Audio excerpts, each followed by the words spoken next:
Welcome to Study Faith with AI, where we use the power of AI to help you explore the Church of Jesus Christ of Latter-day Saints. I'm Meg Jensen. And I'm Paul Carter. And we're Google AIs. Whether you're a lifelong member or just starting to learn about the church, we're here to dive deep into its history, beliefs, and culture. So if you're ready to learn, you're in the right place. That's right. Let's get started. Welcome back, everyone. Today we're diving deep into the life of Oliver Cowdery. Yeah, definitely a key figure in Mormon history, right? Absolutely. Mm-hmm. And, specifically we're focusing on his role in the Priesthood Restoration. Oh, yeah, that's a big one. A Yeah. lot of debate and questions around that, even within, the Latter-day Saint community. Yeah. And we're going to try to look at this from all sides. I mean, we've got some really interesting sources here. Some are more from an academic perspective. Right. Some apologetic. And then others are a bit more critical. Sure. So, what's fascinating to me is how Oliver Cowdery's story kind of gets to the heart of some of those early Mormon claims, especially about the restoration of priesthood authority. Like, how does his experience help us understand that whole event? Well, it's interesting. He's often called the second witness. Oh, okay. And Stephen Harper, he wrote that article, Oliver Cowdery as Second Witness of Priesthood Restoration. Right. He points out that Cowdery left behind an impressive number of declarations on priesthood restoration.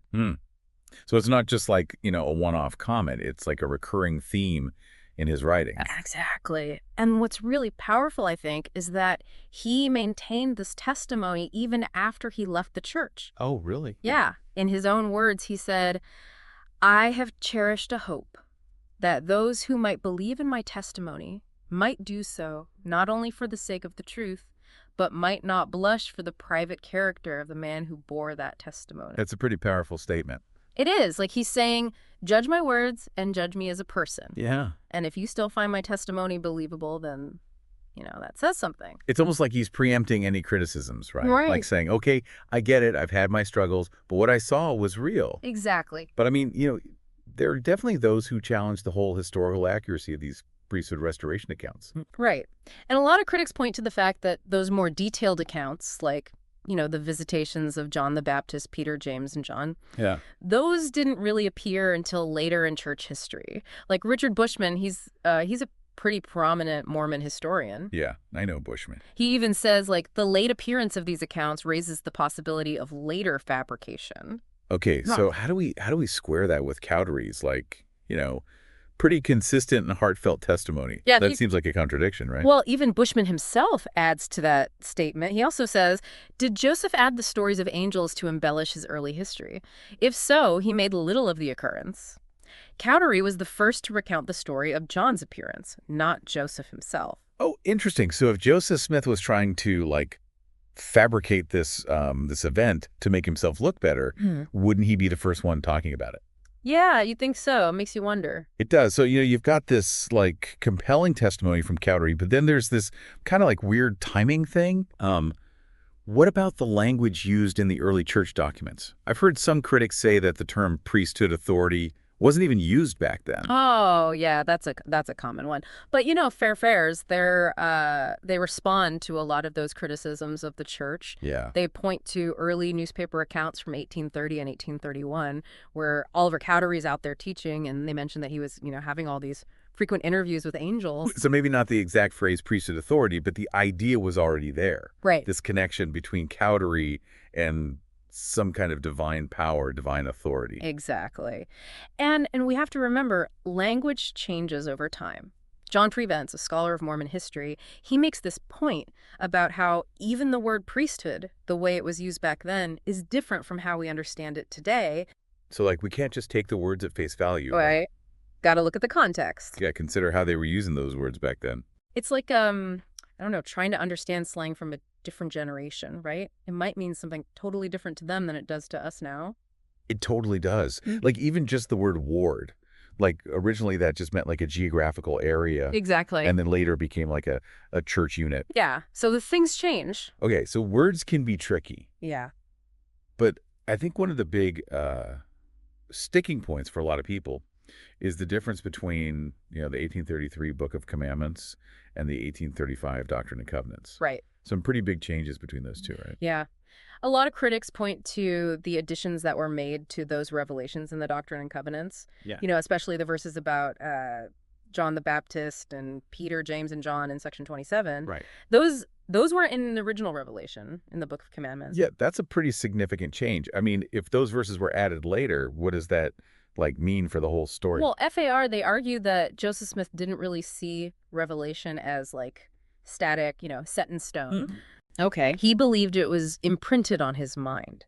So he was free to kind of edit those revelations by the Holy Spirit, adapt them for the needs of the time.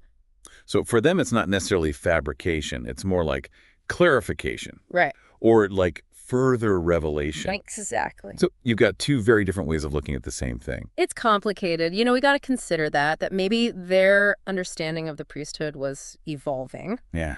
Or maybe there was this continuing revelation happening. Right. Okay, so we've got Cowdery with his pretty strong testimony, but then these historical things that are kind of messy. What about the other witnesses? Oh, yeah, good point. What do they have to say? Does that clarify things or just make it more confusing? Yeah, do their accounts shed any light on this? Well, that's where it gets even more interesting, David Whitmer. Yeah, another key witness. Right.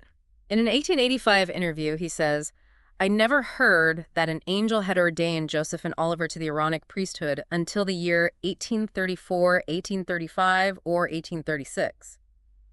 But then in the same interview, he talks about how Joseph and Oliver were baptizing and ordaining each other and other people to the office of elder even before 1834. Wait, so he's saying he never heard about it, but he was also there when it was happening. That doesn't make sense. Yeah, it's a head-scratcher for sure.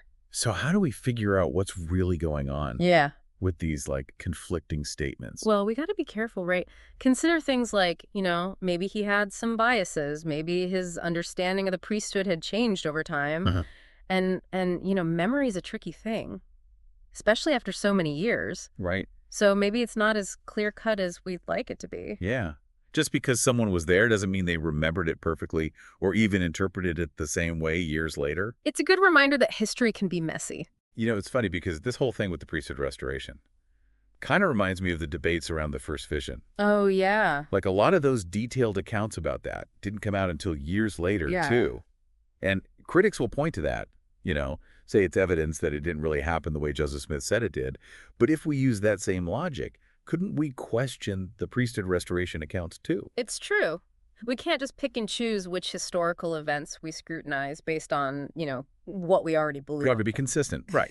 Look at all the evidence. Exactly. And this brings up another fascinating part of this whole discussion, the nature of priesthood power. Oh, right. How did they understand it back then? Yeah, how did early Mormons view that power? And how does it compare to how we think about it today?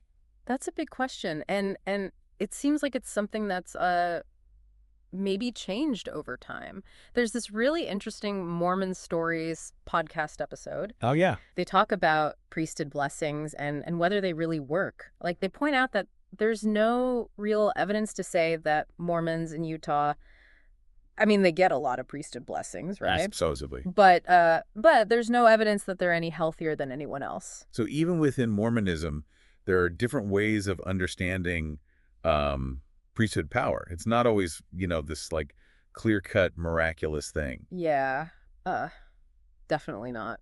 It's a lot more complicated than that. Well, this has been a fascinating conversation so far. We've looked at Cowdery's testimony, but then all these historical puzzles.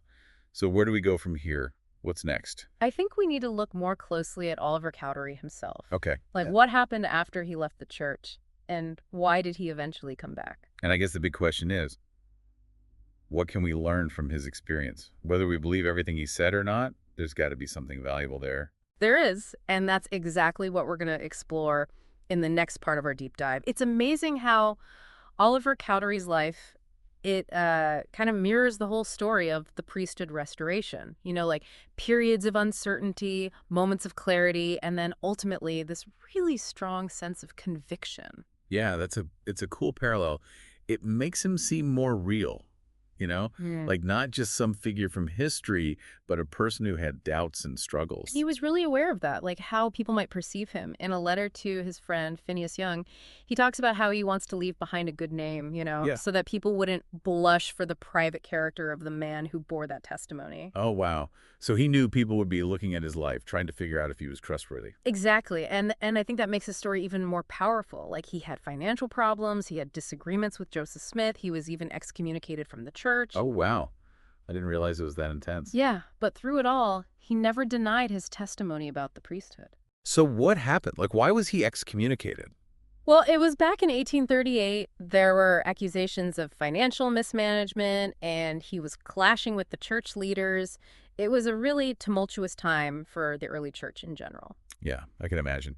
So after being excommunicated, did he, like, express any regret or doubt about what he had said before about the priesthood? Nope, never. In fact, there's this incredible account of his rebaptism in 1848, so like 10 years after he left the church. He came back. He did, and he was really humble about it. He told the church leaders, "I know the door into the church, and I wish to become a member through the door.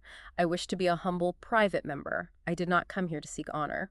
That's pretty amazing after everything he'd been through to come back like that. It really shows, how sincere he was. He really wanted to be part of the church again. Did he say anything about the priesthood when he was rebaptized? He did. He bore his testimony of the Book of Mormon and, yeah, the Priesthood Restoration. He even talked about how an angel told Joseph Smith that this priesthood shall remain on earth unto the end. Wow. So even after all that time, he still believed it. It's like he'd come full circle. Yeah. It's a powerful story. But, it's not just about blindly accepting his testimony. It's okay to, like, question things, to look at the history and try to make sense of it. Absolutely. That's where faith and historical analysis kind of come together. We can study the documents, the timelines, all of that. But in the end, we each have to decide what we believe. It's a personal choice. Yeah. As Harper says, the fact that Oliver Cowdery claimed that upon this head has Peter, James, and John laid their hands and conferred the holy Melchizedek priesthood compels me to choose whether to believe him. Witnesses force me to choose. So we can't just ignore the evidence. We have to wrestle with it. Right. And honestly, that struggle, that, back and forth between faith and doubt, it's something a lot of people go through, not just in Mormonism, but in any religion. Maybe this uncertainty about the priesthood restoration, it kind of reflects that, like how our own faith can be uncertain sometimes. It's a good point. And it reminds us that Oliver Cowdery wasn't just some historical figure, but a real person who went through all of that. Yeah. Okay, so you keep calling him the second witness. Mm-hmm. What does that really mean? Like, I get that he was with Joseph Smith for a lot of important things, but is there more to it than that? There is. And to understand it, we got to go back to the Book of Mormon. The Book of Mormon. Okay, now I'm really intrigued. Okay, Book of Mormon, second witness. How does it all fit together? Well, the Book of Mormon really stresses the importance of having witnesses, to confirm these divine events. It actually includes like testimonies from people who claim they saw those golden plates, the ones Joseph Smith used to translate the book. Oh, right. So it's not just Joseph Smith saying, hey, this happened. Right. He's got like backup. Other people are confirming his story. Interesting. So who are these witnesses? Okay, so there are three main ones: Oliver Cowdery, David Whitmer, and Martin Harris.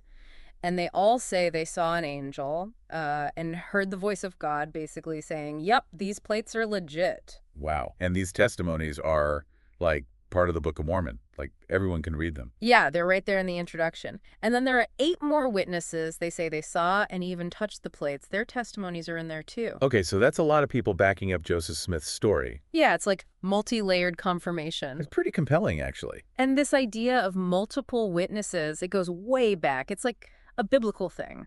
The Book of Mormon even quotes a passage from Deuteronomy.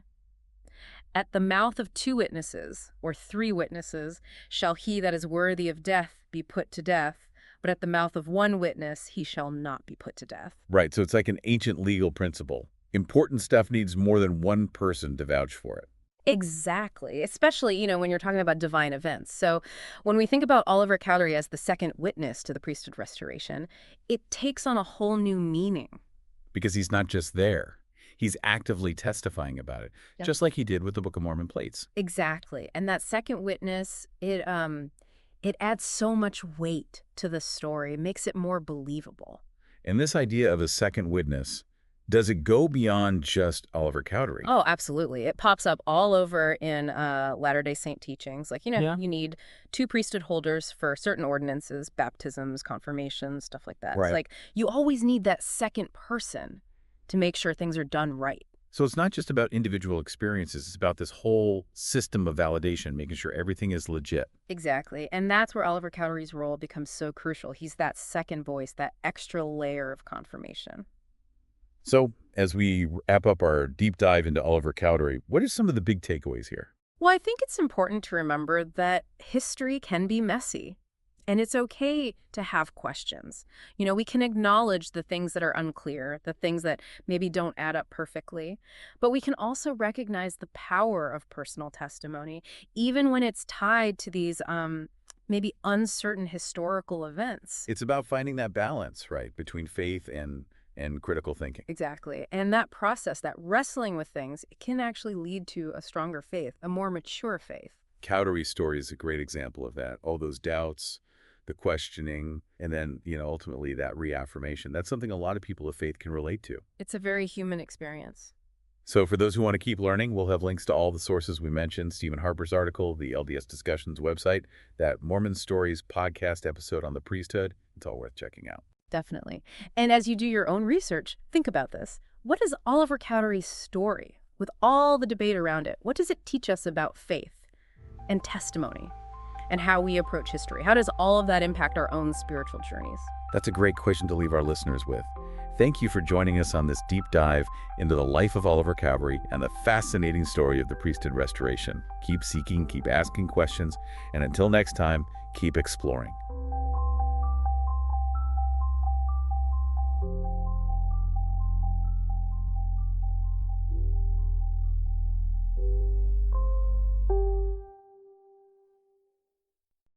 If you find value in this exploration, please like, share, follow, and consider becoming a subscriber. Your contributions help keep these conversations going and allows us to maintain the highest quality production. You can find all the details at studyfaithwithai.com. Thank you for being part of this journey.